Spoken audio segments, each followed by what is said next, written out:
Les musiciens de Brême. Il était une fois un âne qui, après avoir beaucoup travaillé tout au long de sa vie, se trouva bien fatigué.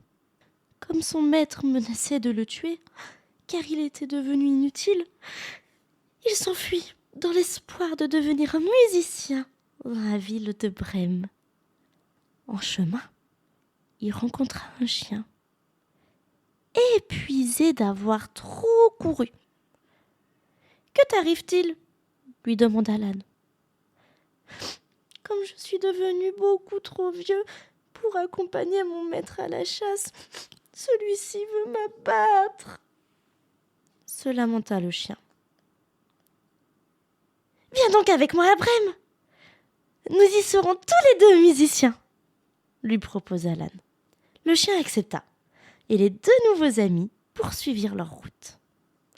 Un peu plus loin, ils aperçurent un chat pleurant dans un fossé. « Pourquoi toutes ces larmes ?» lui demanda l'âne. « Comme je ne chasse plus assez bien les souris, ma maîtresse a voulu me noyer, » pleurnicha le matou. « Viens donc avec nous à Brême. Nous y serons tous les trois musiciens, » lui suggéra l'âne. Le chat, tout heureux de cette proposition, leur emboîta le pas. Un peu plus tard, les trois nouveaux amis traversèrent la cour d'une ferme où s'égosillait un coq. « Pourquoi tous ces cocoricots ?» lui demanda l'âne. « Demain, je dois finir ma vie dans la casserole de ma maîtresse. Alors je chante, tant que je le peux encore, » répondit tristement le coq. « Puisque tu aimes tant chanter, viens donc avec nous à Brême pour y être musicien, » lui conseilla l'âne. Ravi de cette aubaine, le coq se tut et rejoignit la petite troupe aussitôt. Les quatre nouveaux amis cheminèrent ensemble jusqu'à un grand bois, où ils s'arrêtèrent pour passer la nuit. Comme le coq s'était installé en haut d'un arbre, il aperçut, au loin, les lumières d'une maison. Il alerta aussitôt ses compagnons, qui décidèrent d'aller y faire un tour. Quelques instants plus tard, les animaux arrivèrent devant une grande et belle maison. L'âne regarda par la fenêtre. « Mes amis, » dit-il, « je vois des tas de choses délicieuses à manger, mais je vois aussi 4 bandits attablés qui s'en régalent. Mais alors, comment faire pour participer à ce banquet ?» se lamenta le coq. « J'ai peut-être une idée, » lui répondit l'âne. Le baudet fit alors grimper le chien sur son dos et dit au chat de se hisser sur le chien. Enfin, il demanda au coq de se poser sur la tête du matou. Cela fait, l'âne se mit à braire, le chien à aboyer, le chat à miauler et le coq à chanter.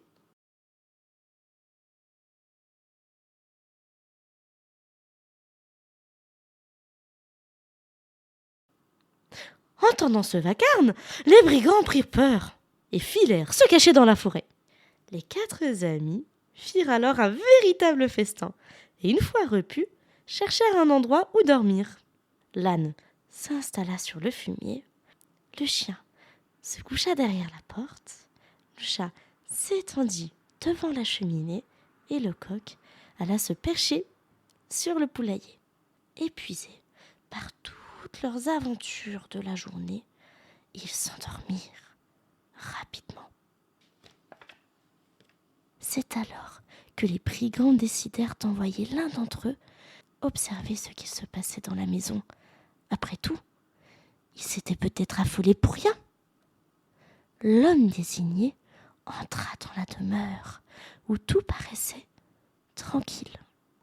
Prenant les yeux du chat pour de braises, il voulut y allumer une chandelle. Aussitôt, le matou, dérangé, lui griffa sauvagement le visage. Comme il cherchait à s'enfuir, il trébucha sur le chien, couché derrière la porte, et celui-ci le mordit au mollet. Affolé, le brigand bondit dans la cour, où il reçut une violente ruade de l'âne, tandis que le coq se mettait à hurler du haut de son perchoir.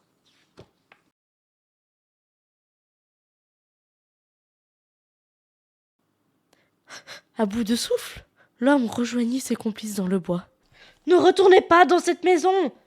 s'écria-t-il. « Là-bas vit une sorcière qui m'a griffé le visage de ses longs doigts. Il y a aussi un homme qui m'a planté son couteau dans la jambe. Et dans la cour se cache un monstre qui m'a rossé avec un morceau de bois. Mais le pire de tout dans cet endroit, maudit, c'est un juge au chapeau rouge qui ne cesse de crier « Amenez-moi ce brigand !» Ce témoignage glaça le sang des voleurs. Ils n'osèrent plus revenir dans cette maison, où l'âne, le chien, le chat et le coq se trouvèrent si bien qu'ils décidèrent de ne plus jamais la quitter. Fin de l'histoire.